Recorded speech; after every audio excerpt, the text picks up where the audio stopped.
या पृथ्वीवरती जेवढे सगळे राष्ट्र आहेत, जेवढे सगळे देश आहेत, जेवढ्या सगळ्या संस्कृती आहेत, सगळ्या संस्कृतीमध्ये, सगळ्या राष्ट्रामध्ये, सगळ्या तेजस्वी परंपरेमध्ये माझी भारतीय संस्कृती ही विलक्षण तेजस्वी आहे.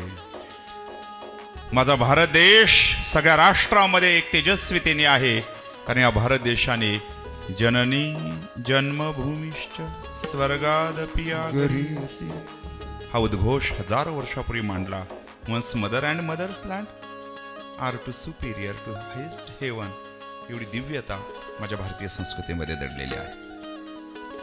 अनेक संस्कृती विश्वामध्ये जन्माला आल्या, नष्ट झाल्या, काही व्यापकतेने झाल्या, पण पुढे कार्य करता आलं नाही, कारण इनलाइटेड पुरुषांची कमी जाणवली. एक सत्पुरुष राष्ट्रप्रणेते सोडले, त्यांचे मुख्य प्रणेते सोडले, तर पुढे अजूनपर्यंत कोणी जन्माला आलं नाही. आपल्या परंपरेमध्ये 10-20 वर्षात कोणीतरी सत्पुरुष जन्माला येतात, सिद्ध महात्मे जन्माला येतात, मानव चेतनेला उच्च अवस्थेवर घेऊन जातात आणि मानव जातीला योग्य दिशा देण्याचं महान कार्य करतात. एवढी तेजस्वी परंपरा आहे. आणि म्हणून भारतीय संस्कृती का विलक्षण आहे, कारण ती त्याच्यातमध्ये उत्सव परंपरा असल्यामुळे भारतीय संस्कृती उज्ज्वल आहे. उत शब्दाचा अर्थ आहे वाढणं, सव शब्दाचा अर्थ आहे आनंद. जिथला आनंद नेहमी वाढतो त्याला उत्सव म्हणतात. म्हणून भारतीय संस्कृतीची उत्सव प्रियता फार आगळी वेगळी आहे.